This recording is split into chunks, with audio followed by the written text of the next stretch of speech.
I'm Megan Cornell. I'm the Secretary for the Kanata Lakes Community Association, and I'm your moderator this evening. So, more interesting than me is our candidates for this evening, and that's who you're going to hear from. So we've got at the far left, Jenna Suds. Hi.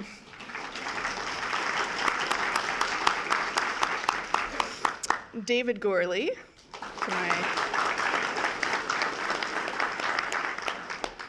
Matt Muirhead, and Lauren Neufeltz. We do have a fifth candidate on our ballot, Philip Bladeau, and he wasn't able to attend tonight. So the goal of this evening is to provide you, the local voters, with an opportunity to see and hear from the candidates and to understand who they are, what they stand for, what they bring to the table. The format of the evening is that the candidates are going to present opening remarks, and we're going to go from left to right, and then closing remarks will be in the opposite direction.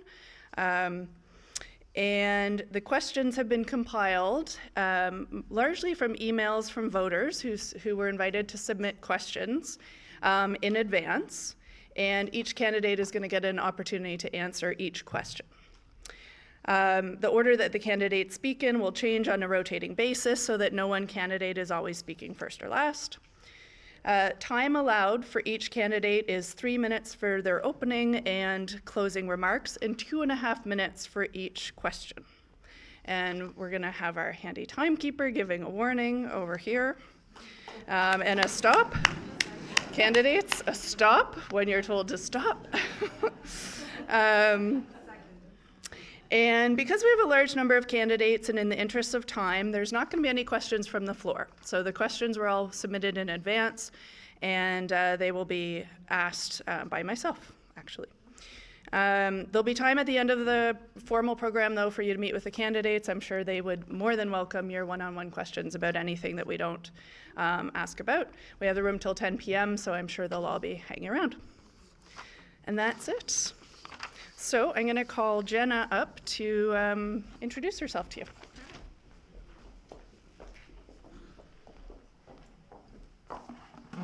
Thank you very much, Megan. Make sure this doesn't fall here. Good evening, and thank you everyone for joining us tonight. It's such a great thing to see so many people out and so many people engaged and interested in our election this term.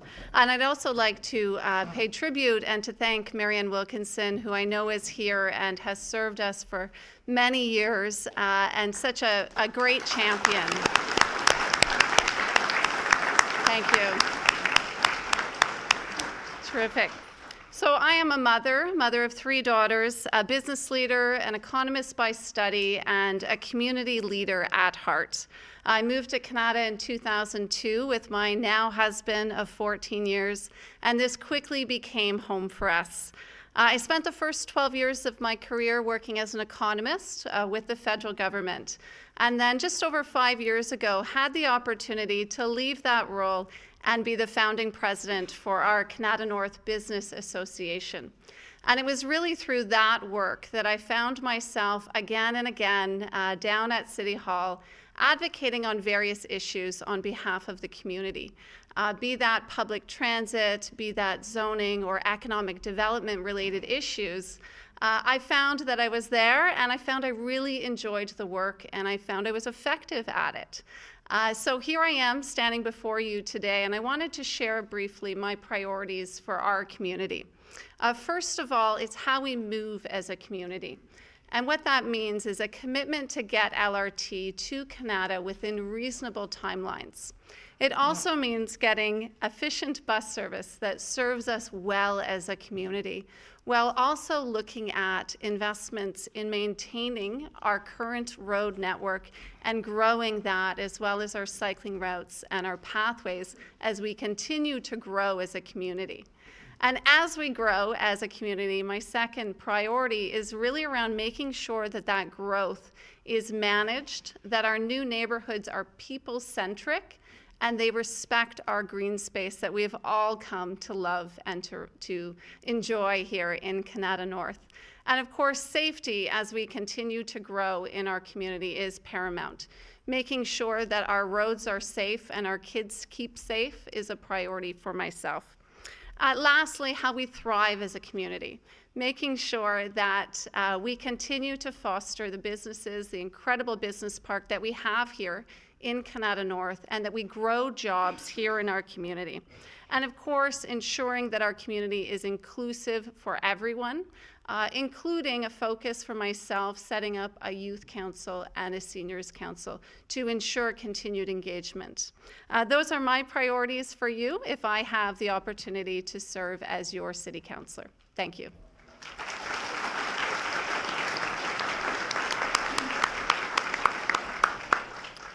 David? Thank you, Megan. And I just want to acknowledge the Beaverbrook, this is real, Arcadia and Morgan's Grant and Arcadia and the Beaverbrook Community Associations for putting on tonight. Thank you. Welcome to the Kanata North debate. I've been campaigning for the past 9 months. I didn't think October would ever arrive, and here we are in October. And it's a real privilege to see everyone tonight. My name is David Gourlay. I am a product of a community that has historically put people first. It's a privilege for me to be born and raised in Beaverbrook, now raising my own family in Kanata Lakes.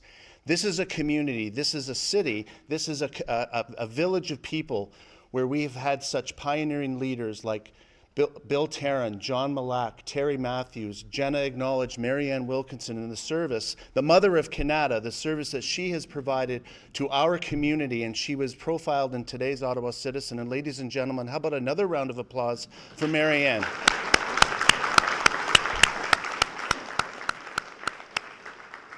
And I also want to acknowledge my fellow candidates for putting their names forward. This is a very exciting election. We're talking about a lot of really important issues, which we've got 10 questions that we're going to go through tonight. I hope we'll have time for all of them. And this is a really good opportunity to talk about the future of our community. What is that future? The future is about 25,000 people coming to this community in the next 10 years due to development and growth.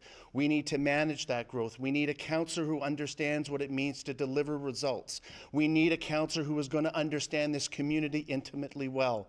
We need a councillor who's going to work with the community inside and out to understand these challenges and come up with solutions together as we move forward. Public service is something that's very comfortable, familiar with my family. My mother is here, so I can't embarrass myself too much. I'm going to lose votes. I'll be cut out of the will. But public service, my father was a career diplomat.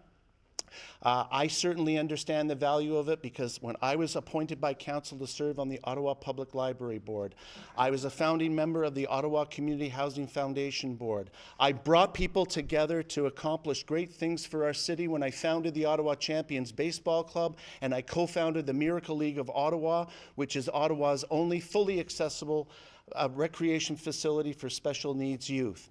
This is all part of what I've done for this city and this community, and I want to carry that tradition forward to serve us in Kanata North because it is the community that I am from, it's the community that I live in, it's the community that I know. You want a council that will deliver results for you going forward?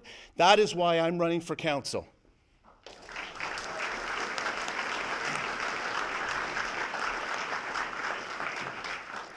Matt? Thank you. Good evening. Well, I'm already impressed. It is wonderful to stand before you again. I am Matt Muirhead. I am father of 3 children. Charlotte is she just turned 16.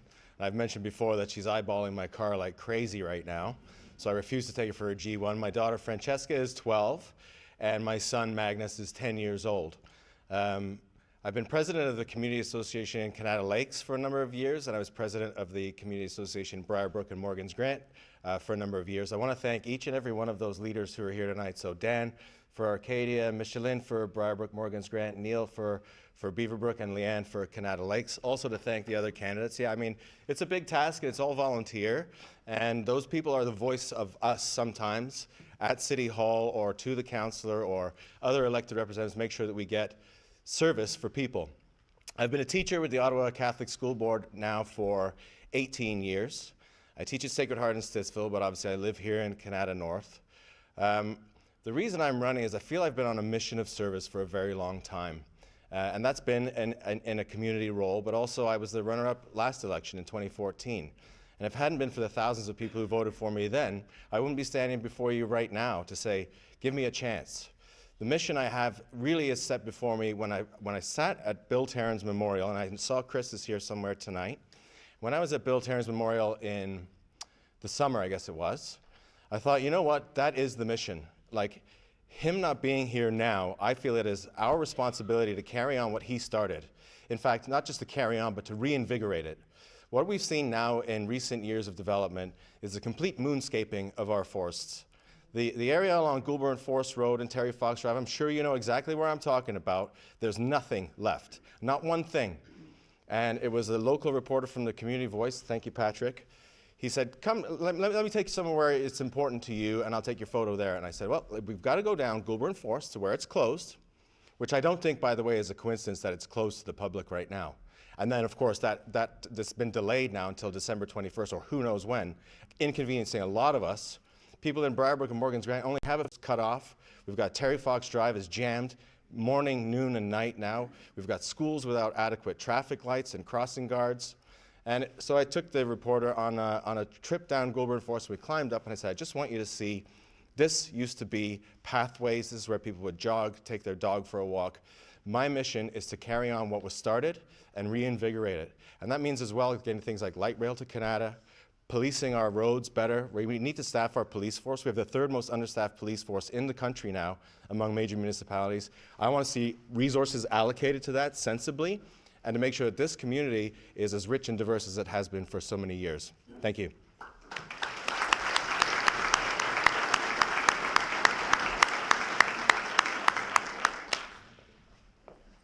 And Lauren.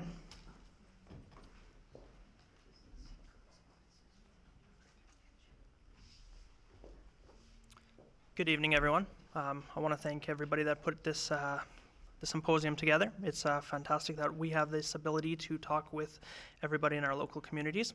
My name is Lauren Neufeld. I've been in Kanata for a few years now. Me and my fiance, we purchased our home about 3 years ago, and she was originally from Kanata. I'm originally from Saskatchewan. We've loved it ever since. The people here are absolutely incredible. Compared to Saskatchewan, I think I like this even more. So some of the key topics that I'm looking at doing is green space. Green space 100%. I'm a rural farm boy from Saskatchewan. Our family was always taught to make a lot out of little, and seeing all this development and not having the services around that makes me say we need to have more development, but in a proper way. We need to have more services and less housing, because we are getting the people, but we don't have the services for that. I also want to see more affordable housing. I think we need to work with developers, as well as we need to work with the city and other associations to get more affordable housing for people that just don't have the funds available. When I first moved here, I was literally 3 suitcases and just what do I do now? I've lived in about 5 or 6 different areas of the city until I met my fiance and we settled down in Kanata. So I saw that the struggle is, especially for being blind or visually impaired or having any type of disability, you're always on the lowest rung. You're always trying to figure out, what do I do next? Something as simple as finding a job is so difficult for someone with visual disabilities, especially when you go to a grocery store, you go to fast food and they say, no, we don't want a blind guy in the kitchen. Fair enough. So those are the things that I'm really focusing on doing. I also am focusing 100% on transit. I'm one of the only bus riders here in the of the candidates. I do it every day. I'm stuck outside, like many of you, especially in the wintertime, with a wet dog, a freezing dog, cold, and we need to make better transit. We need to increase the frequency of the buses, especially when they're decreasing the number of buses on the road. We definitely need those extra ones in Kanata. So I want to work really hard to get that and go forward with it. LRT is not going to come for the next 2 or 3 terms at the minimum. No matter what we try to do now, we need to figure out bus routes. We need to talk with the people, find out all across Kanata North which buses they use, and we need to make better routes for that. Thank you very much.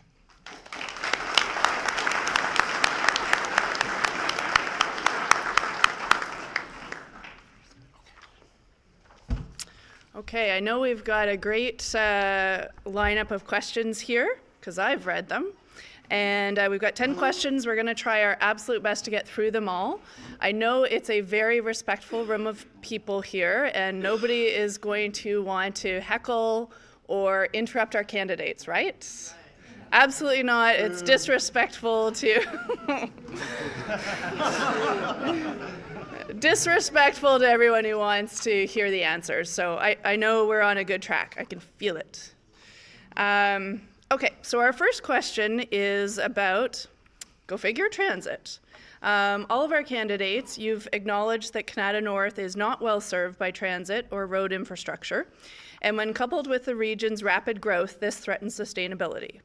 The city cancelled all transportation projects outside the Greenbelt to fund LRT Phase 2, and the only transportation upgrades talked about for Kanata North in future plans is tweaking of some bus routes in the short term and LRT Phase 3 after 2031. What are your specific plans to change the city's transportation priorities and funding for Kanata North? And we'll start with David. Great, thank you, Megan. So transit by far is the #1 issue. I've door knocked 13,000 doors over the last 6 months. It's pretty obvious that we are very concerned about the transportation. We pay taxes for it. We want better value for our tax dollars. Everybody's excited about the prospect of LRT. No one wants to wait till 2031 when we're talking about the conversation starting. An environmental assessment is almost complete. My #1 priority on my first day of being councillor, if elected, will be to bring people together, the mayor, West End councillors, our federal and our provincial representatives, to start talking about whether or not we can extend Stage 2, not wait for Stage 3, to get LRT to Kanata sooner than 2031. It is absolutely ridiculous that we in the West End have been completely left out of light rail. When it's going to the east, it's in the core, and it's going to the south. It's time for the West End to have a direct impact through LRT. But I also want to make sure that we're balancing our interests, because I don't believe LRT is just the end solution. We are a suburb. We drive cars. We have to go buy our bag of milk, and we have to buy other things. We have to take our kids to daycare and schools. So we need to put some infrastructure investment into our road network. We need to improve March Road. We need to improve Terry Fox. As it pertains to LRT, I also want us to look at existing track rail. There's a lot of people here who support the idea of LRT going through D&D, going to the technology park to support Canada's largest technology park. There is some merit in that. We need to revisit that. We need to revisit the current map, which I do think offers some key solutions. But we've really got to rethink this. Transit is more than LRT. Transportation is more than our roads. It's a healthy balance between the two. The final point I'll make is I want to keep going. Mary Ann had started TAC, the Active Transportation Committee of Kanata North. They are a volunteer group. They make recommendations to the councillor on transportation, transit. I will not only keep them going, renew their mandate, but I want to make sure that they hold consultations in each neighborhood of Kanata North, each one, where you have a say in the future of transit and bus service. Because you are paying the tax bill for transit, we demand more efficiency and effectiveness. Thank you so much.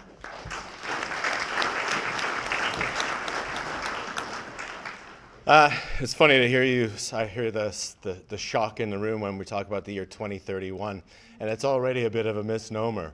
The planning phase that they're talking about, they're throwing us a bone by saying 2031. What they're really talking about is between 2031 and 2048. So I'll be in, well, I don't know, in bad shape maybe. If I keep running for city council, I might be in the ground. But, you know, I want to see it before my kids get to, and they're already starting to get to university age, and I know what the trip downtown is like. Commuters suffer here every single day. And when they want to put it in at Moody in 2023, that's not going to help anyone anywhere. It actually will make it worse because people have to take a bus from within, say Morgan's Grant, Briarbrook, Kanata Lakes, Beaverbrook. Be a respectful and wonderful citizen, you take that bus to a park and ride. Then you take the park and ride down to the station at Moody, then whatever station, the escalator, whatever got set up, and then Hopefully, you are on one of the stops that are designed on the line. And that's very often not the case. People work all over the city. I used to teach in Ottawa South at St. Pat's on Heron Road. If I was taking transit, you have to get down to King Edward or Rideau Centre and then go south. And if you have to go down Bank Street, it's stop, stop, stop, stop. Someone needs to actually get in there and say, look, we have existing rail. We're sitting on $4 billion worth of existing rail that's sitting here right now.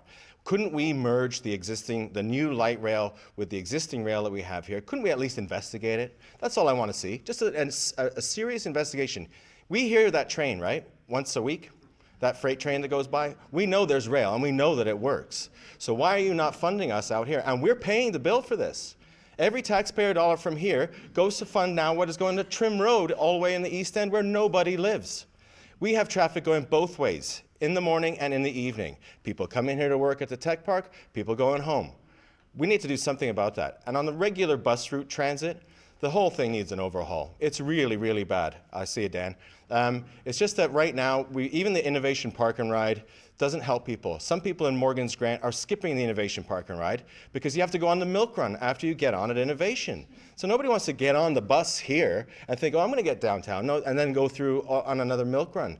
This needs to be done. So my commitment, if I may, is I'm going to ride every single bus route in this community, should I be called to serve. I'm going to take down every note, every observation that I have, talk to customers, because that's what people are, customers, and so are we. It's in all our interest to have, I see it, Dan, just to make sure that we have that kind of service and to make sure I can file a report with OC Transport Management and get them back out here to serve us better. Thanks.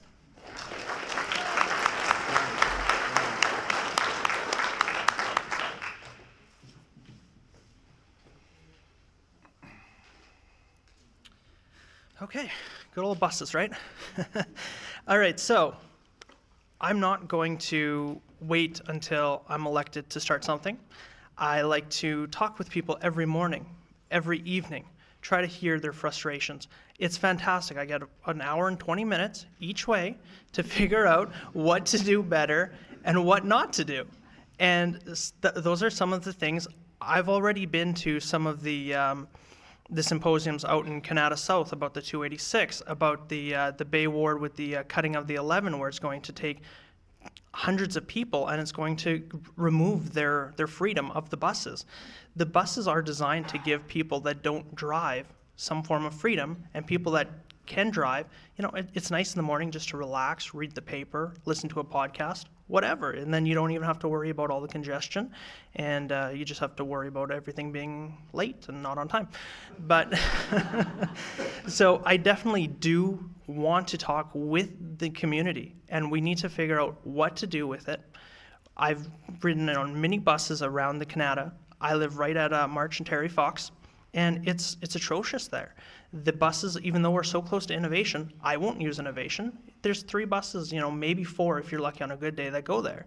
It doesn't serve the people that it needs to. We need to have better transit, more frequent transit, and we need to have more routes. We need to have it so that we can pinpoint the locations in Kanata that people use every day, and we can't just have a single bus. When you need the articulated buses and you need them to, or even a double-decker at the very least, to get those people from point A to point B. They're packed in there like sardines. You can barely move.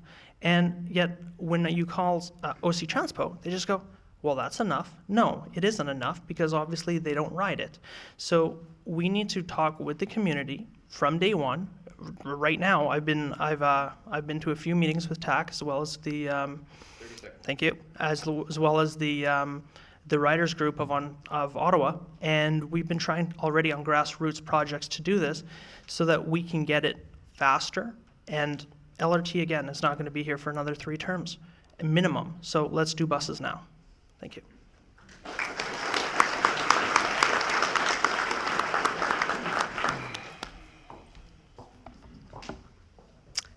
Terrific. So Kanata North cannot be overlooked when it comes to transit. And I don't disagree with anything that has already been said today. But what I'd like to do is get a little bit more granular. We know that every 5 years, the city puts together what's called the Transportation Master Plan, which then becomes our guiding document as we move forward in our investments in our transit infrastructure. I was at the table back in 2013 when this was our last plan was first being developed, and we will have it come again next year once the new council is elected. I believe that we need to make sure that we have a leader at the table who will advocate for our needs as that plan is being developed. My priorities are pretty straightforward when it comes to this. When the Transportation Master Plan is reopened next year, I will push for inclusion of LRT within reasonable timelines in the affordable network for our Transportation Master Plan and the LRT. Second, make sure that we prioritize the needed investments in our roads. Think of March Road, think of the Campo extension, Terry Fox. These roads need to be studied, and we need to make sure that we have the investments put into this master planning document so that we can move forward with those roads.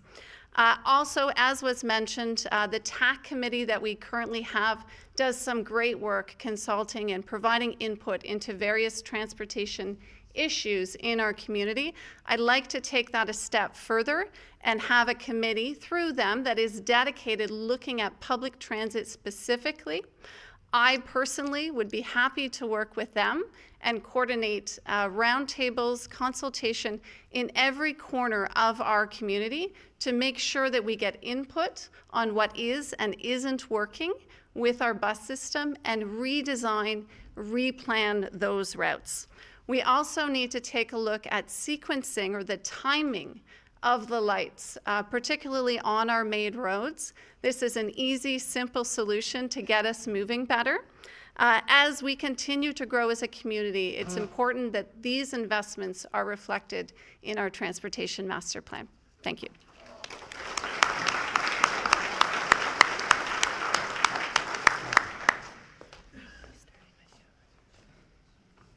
Okay, question number 2. What specifically will you or can you do on local crime in Kanata North? And we'll start with Matt. Thank you. Okay, well, I already mentioned in my opening that I'll be looking for more resources to policing. I spoke at length with the president of the Ottawa Police Association, and he thought I was a breath of fresh air because I was talking about the sensibility of actually staffing them. And what has happened in the past 4 years at least has been nothing but lip service from the mayor and even from their leadership under the current chief. What they need is staffing desperately. It has a $330 million budget. It could be as little as $6 on a tax bill to actually staff them appropriately. And I'm not saying that I want to raise taxes. I'm actually looking for other ways to cut taxes. One of those, in fact, is to try and cut councillors' office budgets. So councillors right now, each one of them gets about $250,000 per year to spend on their staffing, and some of that is unfortunately used for self-promotion. So ads in newspapers, big pictures on bus shelters. I'm not into it. I'm not into photo op politics. I'm not into advertising my own face. In fact, I hate having my face on my signs already in the community, and I apologize for that. But really, I think that you need to look for efficiencies, and when we're looking at crime in this community, here we've had shootings and things. Most of it's property crime. But what happens here is we're supposed to have 2 cars in the community at all times, roaming around as a police proactive presence. And the police want to be proactive desperately, but they are on their heels as a reactive police force due to the lack of staffing. So when we have a crime going across the Greenbelt and 3 cars are at that call, we're losing our cars here. And it also behooves a city councillor, not just Kanata North, but to look at the entire city and to see that, look, is it coincidental that staffing levels have gone down and they're the lowest that they have been per capita in many years, and shootings and stabbings have gone up on a yearly basis? This year's been terrible alone. And they need to be out there, and some of that proactive policing is what really matters, is to get into the community, to be known, to be seen, to understand what's going on. Ghettoizing a criminal community down Ritchie Street or Bayshore or whatever, they need that proactive policing. So it's on us as a city to make sure that we staff that policing. And then hopefully we will have our own police presence in the community. We don't see many cars around here anymore. If you do, they're being dispatched from Huntmar and going across the Greenbelt and leaving us. So my plan is to allocate those resources, more staffing, less lip service. Okay, thanks.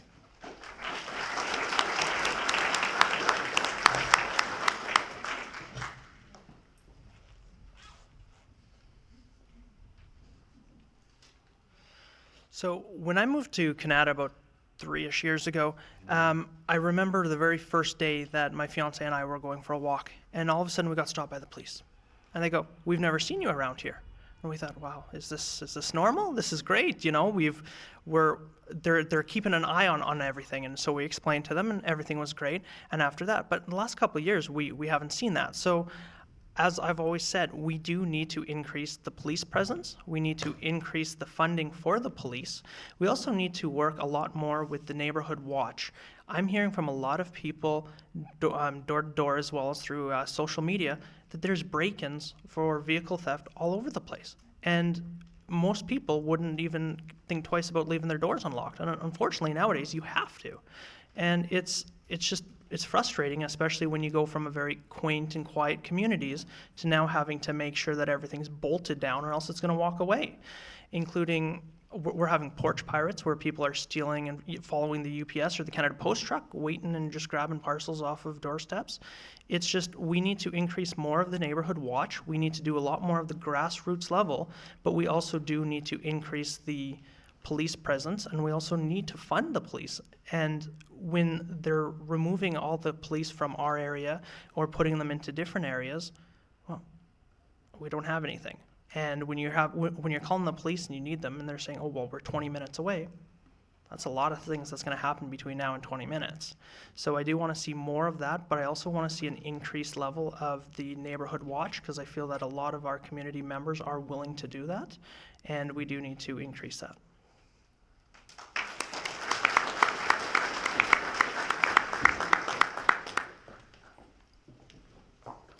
Terrific. Well, as I've been out canvassing the last number of months, you have certainly shared with me your concerns about crime in our neighborhoods. And sadly, my own family has also been the victim of crime and had our house broken into last summer. So I certainly know it hits close to home and resonates.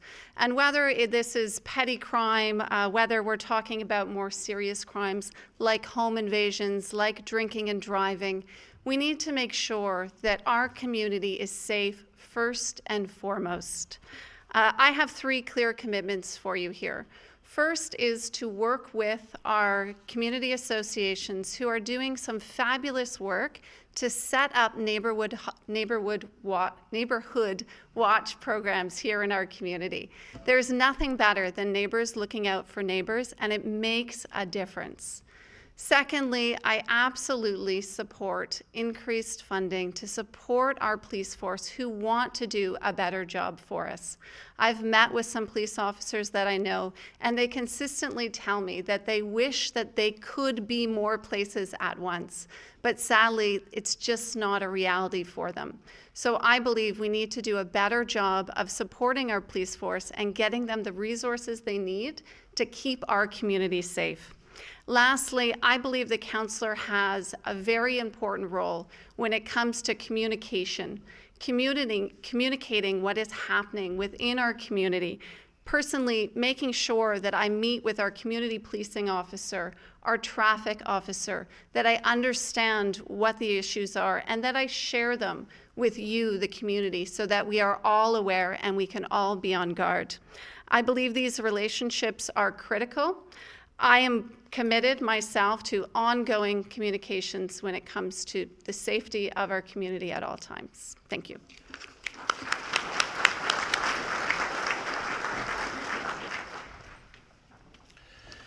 I think just to change the channel a bit on the crime issue, I've actually read a report recently in the last quarter of what actually crimes are being committed, and it pertains actually to person-to-person threatening behavior as well as concerns around online crime and cyber stalking.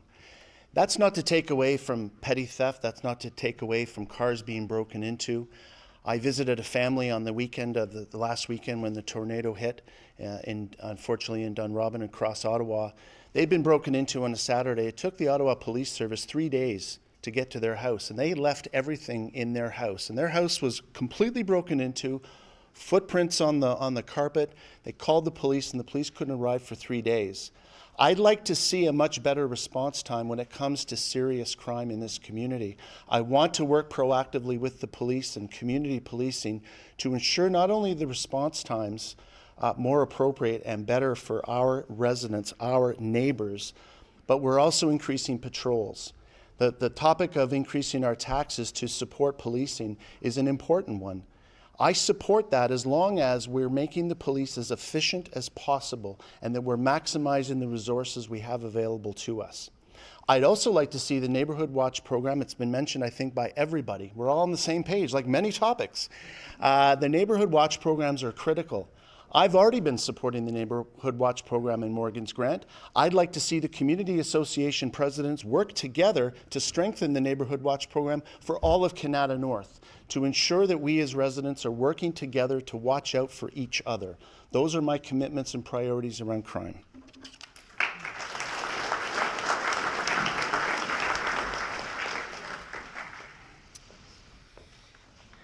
Okay, thank you. Our third question is, what specifically will you or can you do about speeding in Kanata North? And Lauren, we'll start with you.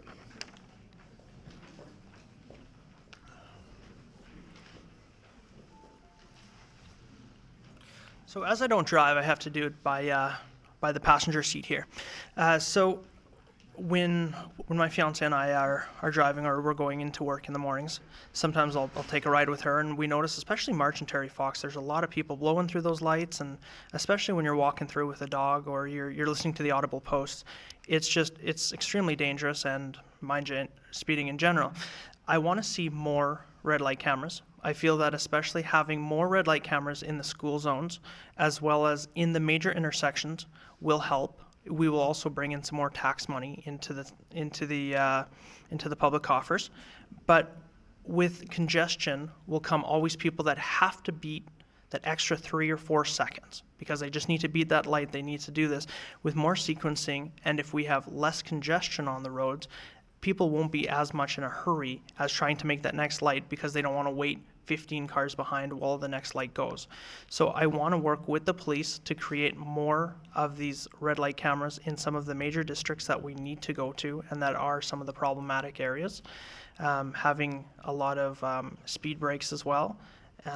One of the big things that I hear from a lot of people is that they want to have more speed bumps in more of the school zones, as well as having more deterrence for speed. And I think that if we focus on those, that will be a great start.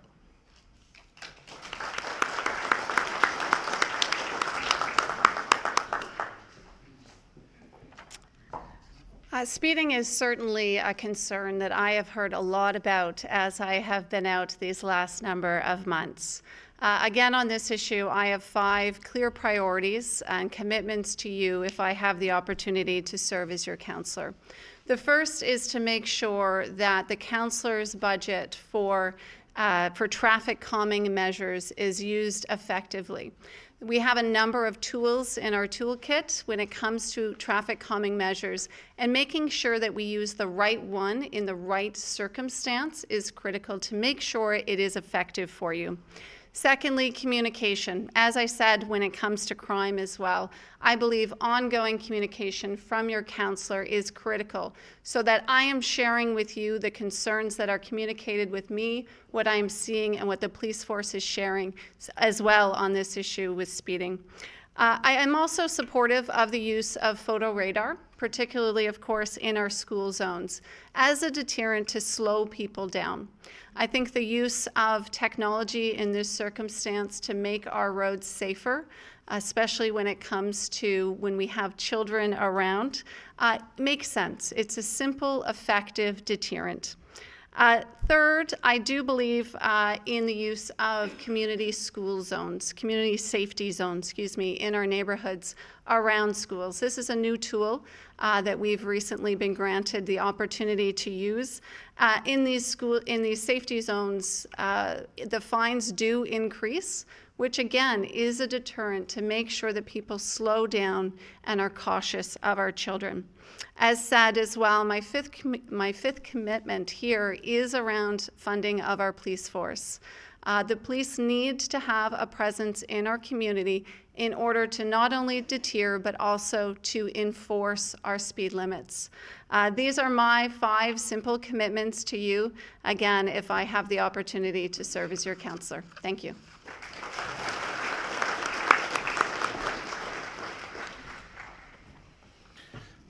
So traffic calming measures.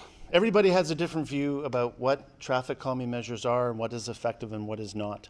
I'm certainly supportive of having more traffic calming measures in our community.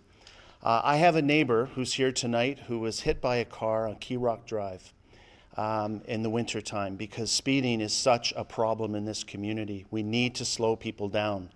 I never, as a councillor, would have approved the site planning around the 2 new elementary schools that we have without decreasing the speed limit outside of Highlands and St. Isabel.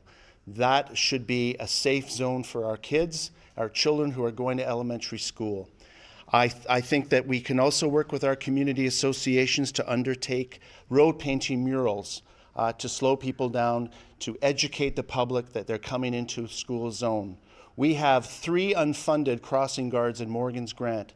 I will fund those. I will find money in the budget. I will work with the mayor. I will work with my council colleagues to ensure that we get those 3 crossing guards because we cannot compromise safety. We cannot compromise safety as a community because it increases our quality of life here in Kanata North. I want to ensure that Jenna had mentioned photo radar. Absolutely support photo radar because it's another incentive to deter speeding, and I'm going to assess every single street that we have as a major artery in Kanata North to ensure that we can decrease speed limits where possible so that, again, safety is directly linked to our quality of life here in Kanata North.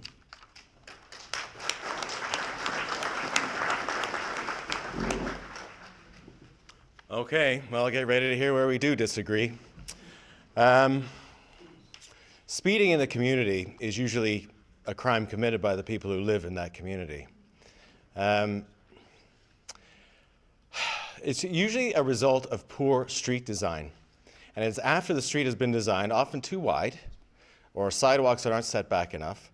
And then we go and do these third measures after the fact, like speed bumps and those floppy signs in the middle of the road that say 40 on them. I'm not a fan of either of those, speed bumps or those signs. The speed bumps that we've had installed on Knudsen have been there for a few years now. And they've got those little gaps in between them so that emergency vehicles can go over them without hitting the bump. But what's very often happening is people are actually driving into opposing traffic. And if people are parked on the side of the road and trying to avoid part of that speed bump, they're going into the opposing traffic there. God forbid you have one of those floppy signs bolted into the middle of the road because they don't disallow parking on the side of the road at the same time, which they should. If you're going to put something in the middle of the road that becomes a distraction, I don't want people's eyes on that in the road. I want them looking out for the kids. And this is where I also fundamentally disagree on the photo radar element. I drive to my school every day, and I drive through 3 school zones to get there. There are cars going in, out, stopping, parking, dropping off, all this stuff. The last thing I want people doing is looking at their speedometer going, am I doing 40? Oh, am I doing 42 and I'm going to get a ticket now? I want you looking at the road, not looking at the speedometer worrying that you're going to get a fine. And then it goes back to the police presence that we all, I think, agree on, is get the real offenders. Get the guy who's doing 80 through there. And we all know who they are, too, because you get to know your community. You know which truck is going too fast down the road, and you can get that guy or that girl or that mom in the minivan. And we all speed from time to time, and I've said this as well. I was actually giving an argument how I was merging from Castle Frank onto the highway just before March Road. And I was right beside an 18-wheeler, and he had all kinds of cars beside him, and he was full on the other lanes. The prudent thing for me to do at that time was to brake 100 and get in front of him safely. I count on people being prudent and safe drivers, and we get the guys who are really committing the crime. So no, and also, by the way, just to let you know as well, the photo radar sounds like it might be a nice idea.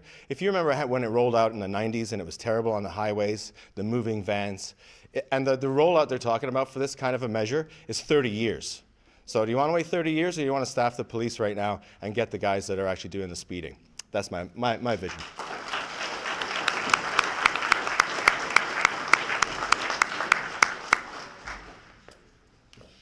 Okay, we have a 2-part question next.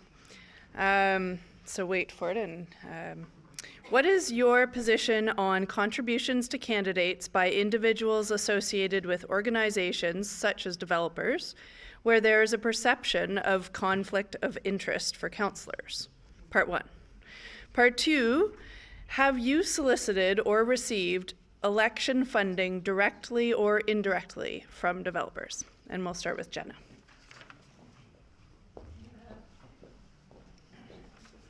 Thank you, Megan.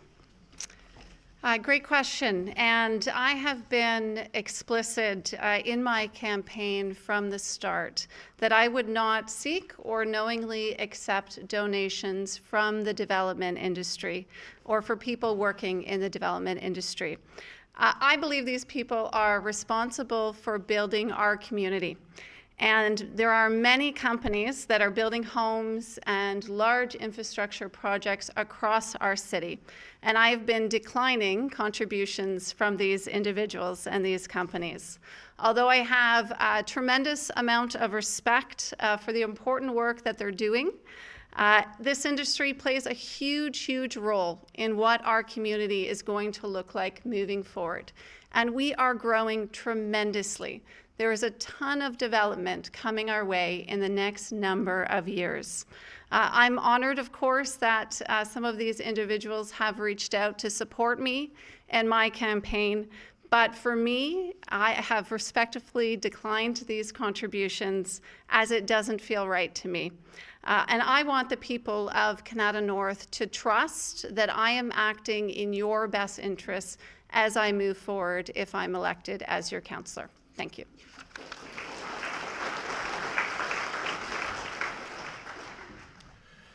So, good question. Thank you, Megan.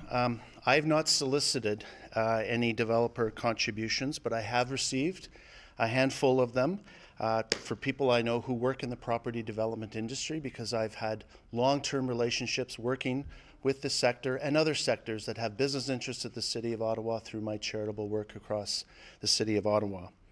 I know we're very concerned about development, and I want to address that by talking about a code of ethics that I think is very important, that if I'm elected councillor, how I will want to work with the development sector that's really kind of what I think to be a new world.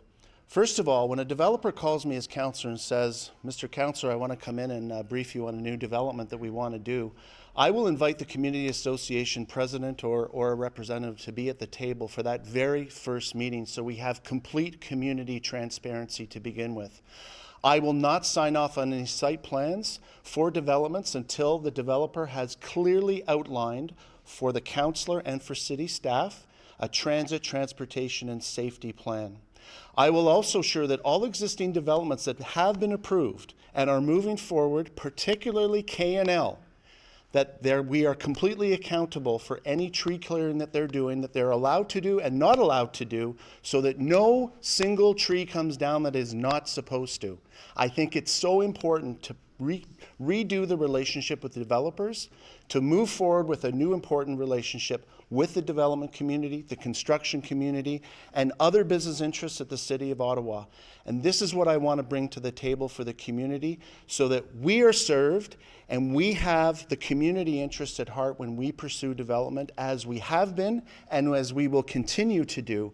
Because as I mentioned before, 25,000 people are going to be coming into this community over the next 10 years. Think about that. That means, from a transit standpoint, we stop moving. We need the infrastructure dollars to come into this community. We need a councillor who understands that, and we need a councillor who has a healthy relationship with the development community and all other business interests moving forward. Thank you.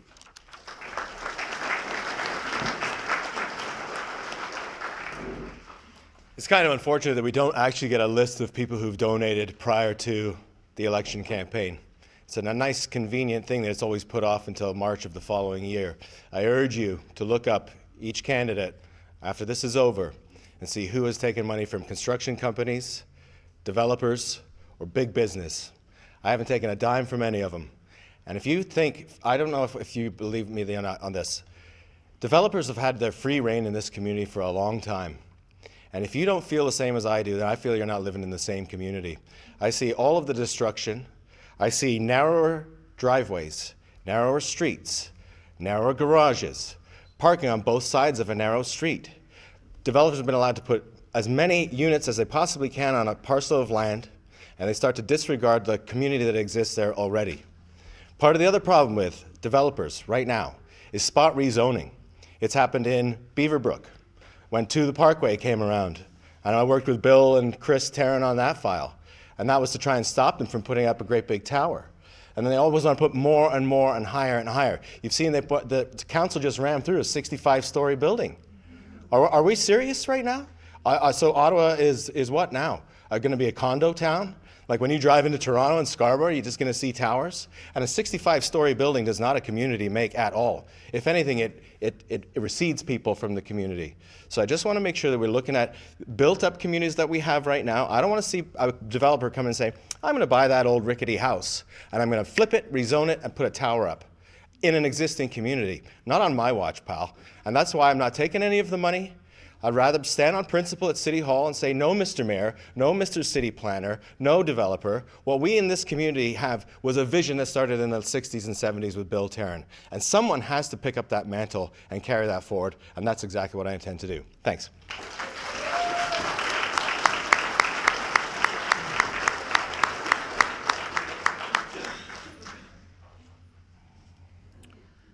So, short answer, no. Long answer, my fiance gifted me the shirt. This was the only thing that we've paid for the campaign. When I first started, I didn't really know the community. The community didn't know me. So I was trying to talk to Christy and trying to figure out how can we give back to the community to the maximum that we possibly could do. So the day that I put my name in, I posted on Twitter that every donation that was going towards me was going directly to a local charity of the person's choosing. I didn't want to pick any money. I didn't even want them to tell me which charity. Just whatever one, hopefully in the Kanata North area, that they wanted to donate to, that they could. Because at the end of the day, we all do it. I've received about 15 different flyers for different candidates. Where does it go? Directly into the recycle bin. And you see them all over the place. I was talking to a lady that ended up walking around in the windstorm and collected 15 signs from the different candidates. And she's keeping them in their garage until the election's done. And then she's going to contact the candidates and give it back to them because she doesn't want to see the litter. And so that's why we decided not to do any type of lawn signs, any type of media. We're only doing social media and digital so that we can help the community directly and give back to them as they helped us. Thank you.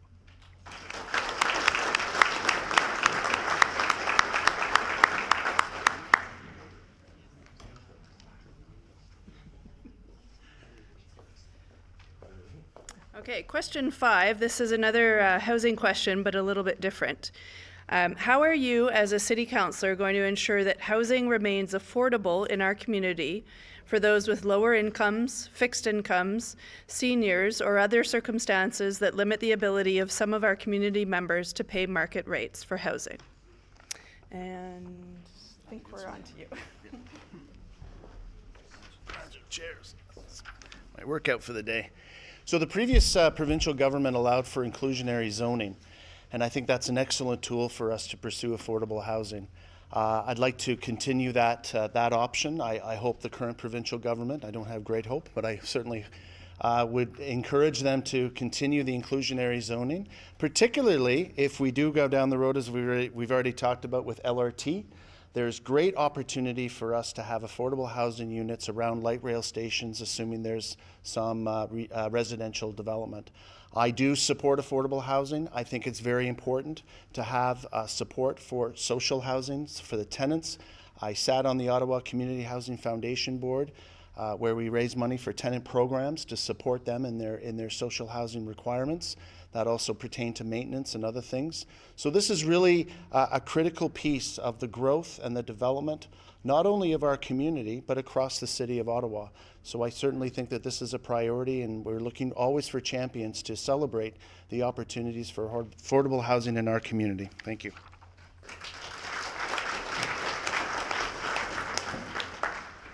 David's correct on the inclusionary development. Really what we're talking about is mixed use development. So we want to make sure that there's a variety of different kinds of housing.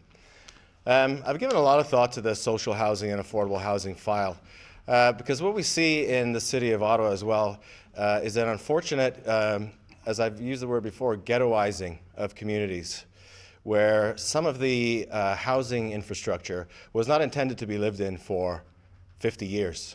And it's been sitting there for 50 years. with people where it was supposed to be sort of a way station, a pick-me-up, let's get you out back into the community after this temporary housing situation. Instead, people are staying there for decades. And the trouble there is that crime goes up in those areas. It's the broken window syndrome. Something that gets damaged, people start treating it poorly, right? And that's what's sort of happening there. So I'm looking at as well as making sure that developers also spend money on infrastructure like that for living, to make it affordable. But I think the main thing for me is to make sure that you just don't, maybe you could fund people rather than the buildings. Right now, the trouble is the list right now has 10,000 people on it waiting. And they're going to wait many years to get into some of this housing. So what if instead we started looking at, okay, maybe housing isn't necessarily affordable, but if you need a subsidy, I'd be willing to look at that file and say, could I help you subsidize you into what might be quote unquote unaffordable housing? And then everyone is mixed and no one knows who's who. I just feel like I'm looking at it and I just think it's not working right now. It's actually a broken system. So I just, I don't have all the answers, but I want you to know that I'm thinking about it. And I think that there are new ways to do things, to try and pursue something that is fair for everyone, even the most needy among us. I think those people should be treated with dignity and compassion and respect as well. And so figuring out how we can serve them as a whole community, I think enriches all of us. Thank you.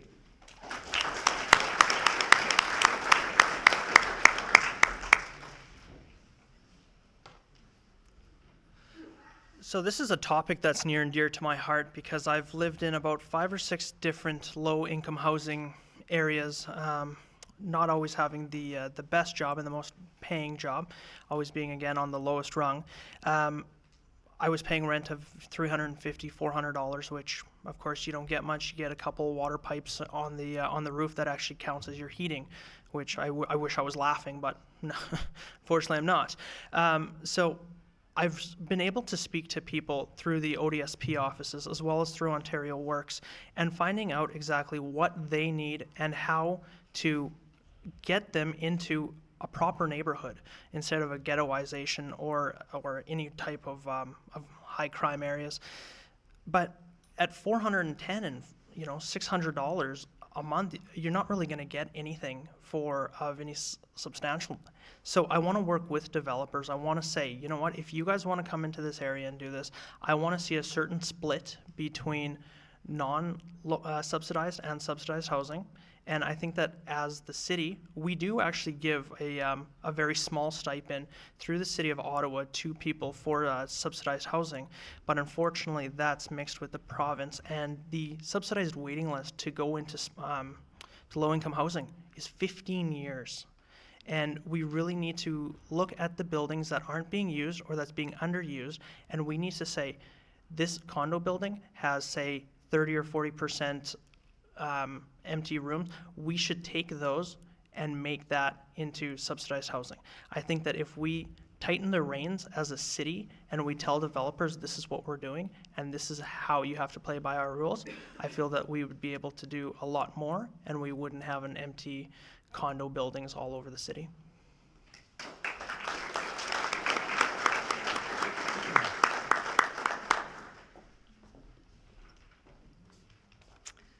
As has been said, the waiting list for affordable housing is over 10,000 people. This is really unacceptable in a city like Ottawa. The waiting list takes at least 5 years. We have 24,000 affordable housing units in our community, yet we know that 40,000 households are paying more than they can afford, more than is reasonable for their housing. This is an issue I care deeply about. I have been very involved with our Kanata food cupboard since moving here. I've been on the board for the last 8 years in a number of different roles. I've been on the Ottawa Community Housing Committees until recently when I stepped down because of the election. And I believe we have a responsibility as a community to make sure there's a place for everyone in our community. And this means mixed types of housing. As was said, the province has recently given us the power, and hopefully we keep that power, to create or to empower us to have inclusionary zoning in development moving forward. This grants us a power we've never had before. And I think that as we continue to build LRT, which hopefully we aspire to have a world-class transit system. When we look at what's happening across the world as people and cities have built these world-class transit systems, the price of housing, the price of real estate along these systems, along these routes, escalates. In our scenario here in Ottawa, we know that various levels of government own large parcels of land all along our transit corridor. We have over 50 transit stations as it stands now, and this is a huge opportunity as these are developed to make sure that inclusionary zoning and mixed housing is an option.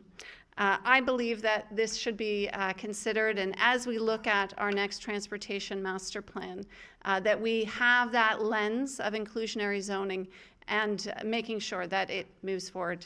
Thank you.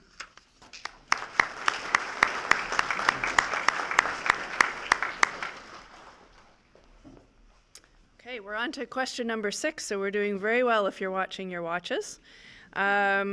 Luckily, this question has hopefully moved past us for the better part of 9 months or so, but nonetheless, we will ask it. What is your view on the local Mosquito program, and do you support renewal? And I believe we're starting with you, Matt. What a reaction from the crowd. That woke everyone up. Yeah. Okay. For many years in my role as president of the Kanata Lakes Community Association, and I think it was actually when I was president of Brybrook Morgan's Grant Community Association, I stood opposed to what I call hyper-local taxation. At the time, and I know some people will disagree with me, there was a levy put on our property tax bills for $2.5 million to bury approximately 12 hydro poles on Kanata Avenue on an arterial road. I stood opposed to it then, and I stand opposed to that kind of hyper-local taxation now. If there's a problem in this city, and if we are truly one city, then the city bears the costs of those things. And just on the hydro line levy alone, I'll note that Elgin Street just had to bury a bunch of hydro lines, but they're not getting a special levy, but we do. And the Mosquito levy is problematic for me because it is hyper-local. Mosquitoes don't know that the 417 is the end of Ward 4. So if we're paying for that service and it benefits other parts of the community, it's actually an illegal tax as far as I'm concerned. But what I will do, and this is it, because it is controversial, some people see a benefit from it. What we're going to do is have a study, and hopefully I want to make sure it's going to be a third-party study, because I certainly don't want the company who's doing the spraying saying, look how good we're doing. No thanks. We had terrible mosquitoes after the deluge of rain in, was it early August that we got hit? And remember, they just all came out of the ground. And then they said, well, we're getting rid of 80% of the mosquitoes. I thought, wow, not in my yard. So what I want to do is make sure that we have a third-party study, see if it's effective, see what it's doing to the ecosystem. I really think we need to be clever about that. Have a look at what's happening at the Carp River. Is it serving all people? Down in Arcadia, where we've got low-lying floodplain, is that area getting sprayed? Are they being treated the same? Is it all just over the beaver pond? And then again, if it is a real problem, and if we see that this chemical treatment actually is doing something and people really want it, what I'm going to do is a thorough referendum. And I know you're going to say, oh, we already did a referendum on this. Yeah, with 18% of households responding. Ridiculous. In an age of Twitter, Facebook, electronic media, we can actually have a vote where you just come and click yes, no. Tell me, do you want it? Do you want me to fight for it at the city to say it shouldn't be on our tax bill? Because I prefer it not to be on my tax bill. And that's where I'm at. I think we need some common sense when it comes to these things. Someone needs to look at it. I'm open-minded to the referendum. Let's see what comes after the study, yeah? Okay.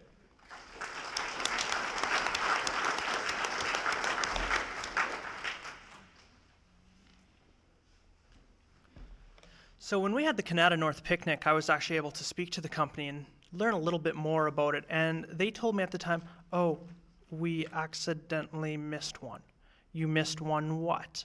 And they said, well, a spraying. Because of how the spraying is, we accidentally missed one. But again, we're on the hook for even more money to go for their own mistake. we are actually going to be having a third party looking and investigating it after the 4-year term is up. So originally, I was talking to a lot of people at the doors and on the streets, and they all said, we want it. But then as I went to more and more doors, they're saying, no, we don't want it. So I think before we figure out exactly do we or do we not want it, what we need to do is we need to see what this plan is and see what the report is that they table to us. Once we have that information, knowing if it's actually hurting our ecosystem or if it's making it better, then we can hold a referendum with a lot more people, like Matt was saying, and then we can go and move forward with that. I'm not willing to say yes or no right now until we have more information and proper information, and then we can move forward that way.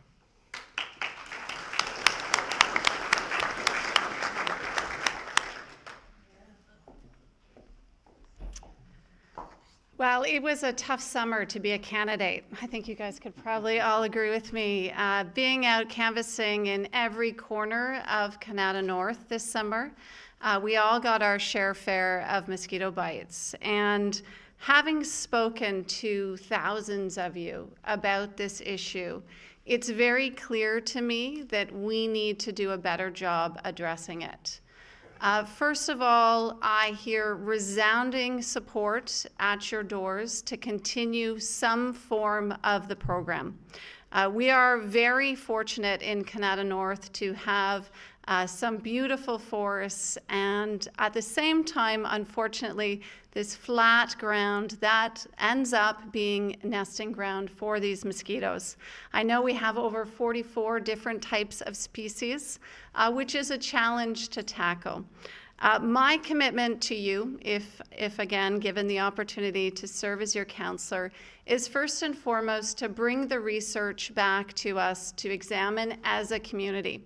There is 3 years of data now to be analyzed, and the University of Ottawa is undertaking a study as we speak. I would like to bring that back, review it, let's talk about it, and let's see what the impact has been. Secondly, I do believe that the city should be funding this program. This is a very, very unique issue to Kanata North. And again, having been through every corner of our community, it affects all of us to varying degrees. I also believe, of course, that we need to bring this back for another referendum. But as has been said, make sure we do the best possible job to reach every single home in Kanata North. I do believe I am committed, whether it takes knocking on doors, phone calls, whatever is necessary, to make sure that we all have a say in if or when this moves forward. These are my commitments to you. I believe that this is an issue that the city does need to address, and it's not going away, of course. We will have this conversation yet again come next summer when the mosquitoes come out, and we do have public health concerns around this. So again, I would bring it back for your vote with the research and ask the city to fund it. Thank you.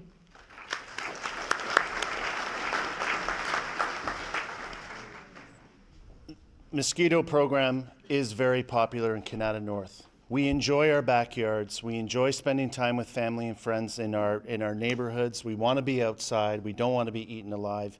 Jen is right. It was not a fun summer being out there. Early July, lots of mosquitoes. We need to have the program. But before we get the program again, we've got to do this right. I will door knock every single door with the referendum ballot to explain to each and every single household what this is and what this is not. Enough of just putting a ballot in your mailbox and hoping you understand what this is. This is a $1.4 million project over 4 years. The contract's up for renewal next year. As councillor, we will bring the report to the community. We will have town halls. And based on your feedback, based on your consultation, if we pursue the levy, and Matt is right, by the way, it's very possible the levy is illegal. We need to understand that. We need to understand if we can pursue a levy for this or whether we can find the money in the existing treasury. I think that's a really hard battle at City Hall, though, because this is such a unique program. And as Matt articulately said, I don't think a mosquito knows the Kanata North boundaries. If they are, they're the smartest mosquitoes in the world. But we've got to get this right, and we've got to have you involved and engaged and knowledgeable about what this is and the science behind it. That is my commitment to you. Every single door, talking to you, educating you about the mosquito program so we can enjoy our backyards every summer. Thank you.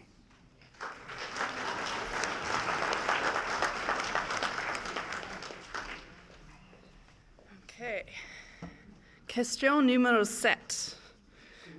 Support for francophones is lacking in several areas, including debate moderators. So I very much apologize. I'm reading this in English. I should probably ask my French immersion children to come up and translate it for me. Such as city programming. Sorry, I shouldn't make light. This is a very, I'm making light of myself, not the question. Support is lacking for city programming for French students on PD days, difficulty in finding information on francophone programs and services, and a decrease in available swim lessons in French in Kanata North, despite increased enrollment. How would you address these concerns? And we'll start with Lauren.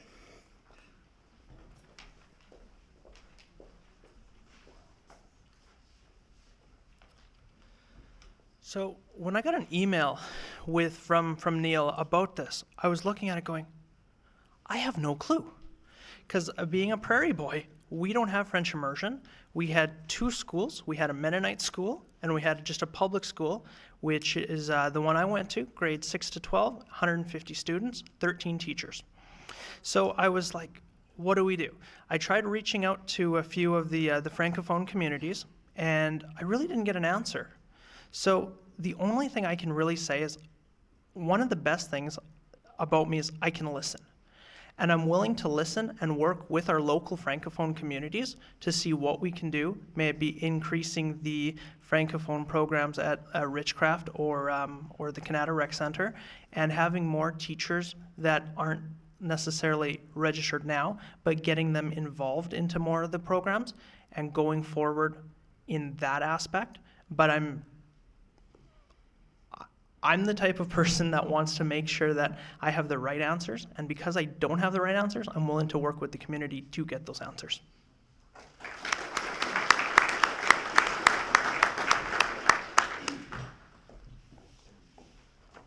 Terrific. So this question was also recently shared, I know, on one of the Facebook pages for the Community Association, and was also posed in another way through a survey that I'm sure we all received from the Association of Francophone Communities of Ottawa. Personally, I have 3 children, all in French immersion. My French is kind of so-so, but I can wing it when I need to. But I would be happy to champion internally within the city, within the recreation staff, to advocate for more French programming, as was suggested specifically for PD days for the French school boards. But also I understand frustrations that swimming lessons are also being canceled and not offered in the language of their choice. So I am personally committed, if elected as your councillor, to ensuring that I have a means of communicating both with the Francophone community, but also directly with the Francophone schools, the French schools here in our community. I would have the option of signing up on my website to a newsletter specifically addressing and sharing information pertinent to the Francophone community. I also believe that the community deserves to receive the services that they need.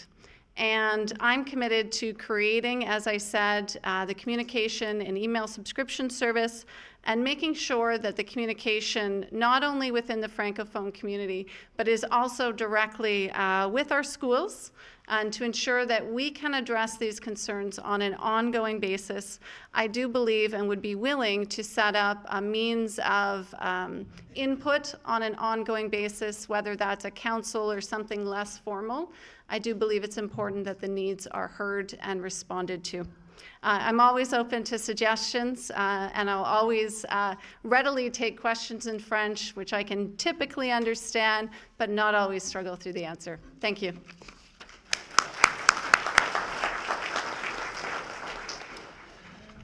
Merci pour la question. Je parle français un peu. J'apprends français ici à North Kanata. Quand j'attends, I knew if I tried French, I'd screw it up. I learned French when I was a student at Erskine Johnson and Earl of March, and I'm proud of that. I'm proud to be a product of this community again. And I think that, you know, while we do struggle with equity in the city of Ottawa, and I think my number one priority as it pertains to Francophone and celebrating the Francophone culture, the Francophone arts, the Francophone community, sports, is to really look at some active programming at the Richcraft Centre and see if we can work the Francophone community in the West End, which is growing, by the way. It's becoming more vibrant, and there's some excellent opportunities out in the East End of the city, some best practices that we can learn from, so that we can support our Francophone community right here in Kanata and in Kanata North, and I'm pretty committed to that. So, merci beaucoup pour la question.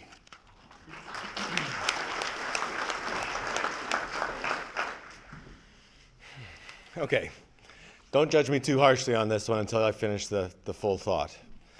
The Francophone issue in particular isn't really on my radar. What's on my radar in this community is all of our diversity. I want to see everyone served in every language that we have. And I know that we've got, and that comes with challenges, but there are ways to do it. We have a thriving Muslim community, a wonderful Chinese community. And these populations are here, we're so diverse. I mean, in my travels, I've met people who speak and read Urdu, Arabic, Hindi, Mandarin, Cantonese, I mean, you name it. I happen to be an immigrant myself, really, but I came from England, so I look the way I do, and I was able to slide into this community with, I've gotten rid of my accent now. Only my students can spot it sometimes. They go, "Where are you from, sir? Are you like from Newfoundland?" I'm like, but I think that having been an immigrant to this country, we moved here in 1984. I just feel like I don't know, maybe immigrants are more proud and chest beating about what it is to be a Canadian. Maybe not, but I feel like I have such an appreciation for this country, and I know we all do, but I want to make sure that every culture within it is also respected and served. And so that's my thing. It's about being human beings. And I know that the Francophone question came from the Francophone organization. But right now in Kanata North, if we were to look at programming, because they're talking about programming and swimming. Well, the programming at the Richcraft Recreation Cemtre needs a complete overhaul. There are all kinds of problems with the swimming lanes, when it's open, the Francophone issue is not necessarily the issue. So I just want to make sure that I'm clear that it's about serving all people, not just one group or another, and making sure that the local people who live here are served as best I can as well. Is that fair? Thanks.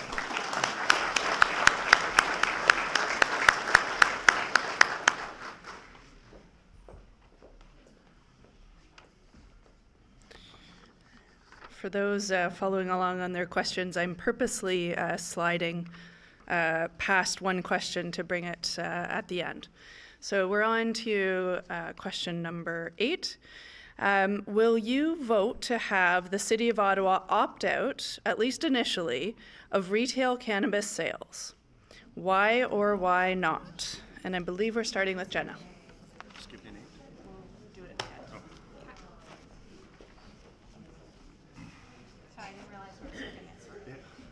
Caught us off guard. Okay. Thank you for the question. This is definitely a hot topic lately, particularly in the media. The reality is that cannabis is already here. We have dozens of illegal cannabis stores in our city as we speak. When I've been out canvassing, residents have expressed concerns, of course, about the location and the ease of access once retail stores, legal retail stores, do happen. But at the same time, they've expressed the desire for safe, reliable sources for those that rely and those that want it, that we know are not stemming from criminal organizations or laced with harmful substances. So we are moving forward as a country. And retail cannabis is already here. And now we're faced with the challenge of what to do with legal cannabis stores. I believe the City of Ottawa must act quickly and responsibly to ensure that safety above all else is paramount. I believe we have a duty, our city elected officials, to be communicating with the province as they continue to evolve their thinking and the legislation that we will be bound by as we move forward. We recently learned, very recently learned, that municipalities actually will have very little power to control the location of these new retail outlets, and that the Alcohol and Gaming Commission of Ontario will be granting the licenses. So the province has said that they will create buffer zones that will address concerns specifically where children frequent. I will work proactively, personally, reviewing applications as they are submitted for licenses. We have 15 days then to provide our input and comments, and I believe that is a critical role for our councillor to play. And I also believe as a city, I would love to play an active role in drafting the bylaws that will restrict where cannabis can be smoked. We do have a role as a city to play there, and I'd like to ensure that we get it right. Thank you.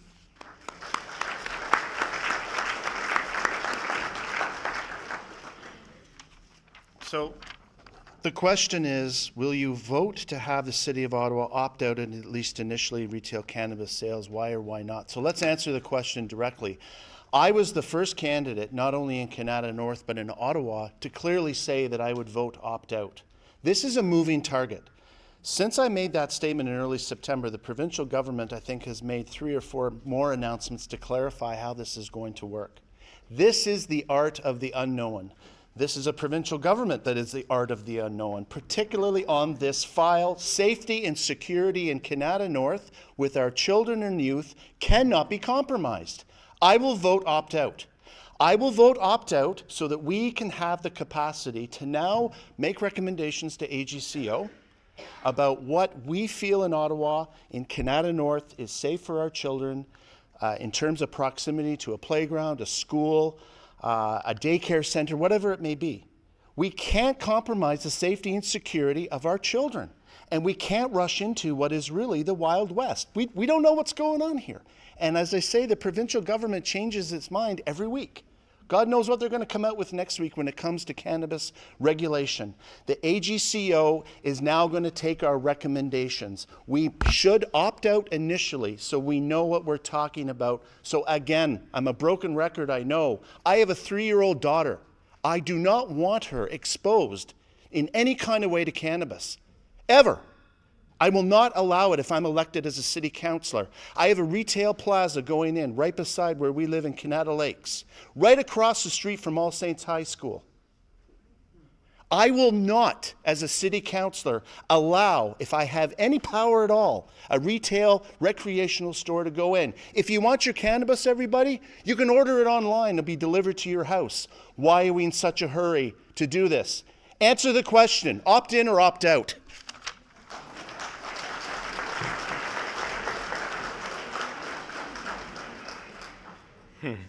I'm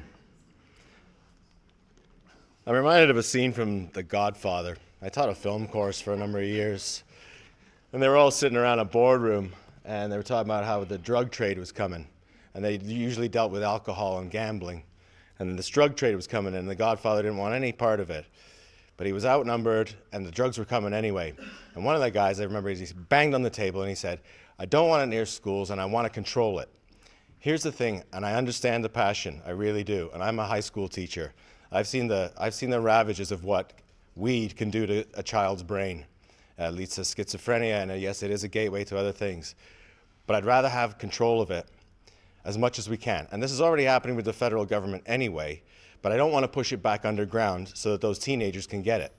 That's the difference with the legalization. And I understand that, I think for all of us, this is a whole new world. Like, it's an unbelievable discussion that we're even having, because I've spent years educating against the use of weed, pot, cannabis, whatever. And I think now, though, we have to get our head around this as municipal leaders and as community members. Look, this is happening, okay, one way or the other. I can't stop LCBO from being in a plaza after prohibition any more than I can stop one of these stores going in after the prohibition of pot is over. So it's something I have to get my head around. I think we have to be thoughtful. I think it's okay to be passionate about it, but I do think it requires thought and understanding who are these users. Yeah, see, for me, I had to get my head around that recreational was going to be a thing. And now they're saying we can't, like, I don't want to buy a Max Milk and I don't want to buy a pizza parlor, but I also want to make sure it comes in as a clean, safe, secure environment that people who actually do use this stuff can visit without harassment or, I mean, it's legal. What else is there that you can do about it after that? So then it's about what control can we have over that as it comes in. It wasn't my decision to make it legal, but it is, the municipality is an arm's length organization of the province and of the country, right? So we have to figure out ways to make sure that it's safe. And I don't know if you read this legislation, just the last second.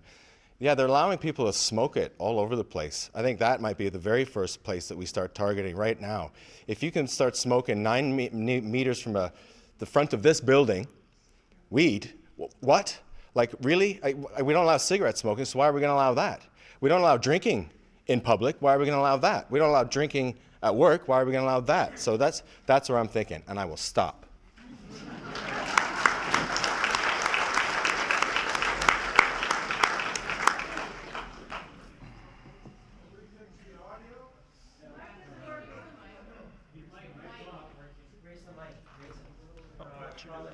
Hang on, let me get through. Yep, I'll let you do it. Test? No? Uh-oh. Hang on, Lauren. We're either going to have to start yelling at you. Test now? Nothing?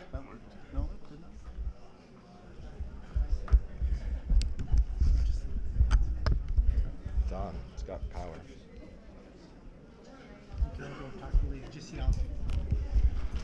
You prepared to yell? I gotta use my outside voice? Yeah, I'm afraid so. Okay. All right. So everyone's talking about smoking, but one of the biggest ways of consuming it is through the edibles and ointments and creams. In the States, when they created all these different states that allowed it, they were noticing that 60% of the people were using it in creams themselves. And of those 60%, 80% of those were people 50 and over because they wanted to help with their aches, their pains, put a little bit of lotion on, and it helps them. So there's a lot of benefits to cannabis. May it be, I know of a family that has a 4-year-old girl that has epilepsy, and they moved to Colorado so that they could get her the CBD gummy bears and the lollipops to help limit the amount of seizures. She went from having around 60 a day down to 3. So having those types of things, I think, are extremely beneficial. I am absolutely in agreement that we need to keep it away from schools and we need to limit the amount. But the fact of the matter is, if kids want it, they're going to get it. May it be alcohol, tobacco, pot, they're going to get it. They're smarter than we give them credit for. So if we go and get them to go through the mail, for example, they're just going to go to their friend and say, hey, I want to get some, and they're going to do it. So I agree that we do need to limit the amount and the exposure that they have, but I also think that there are a lot of benefits to it as long as it's structured and it's properly regulated like our alcohol is. Thank you.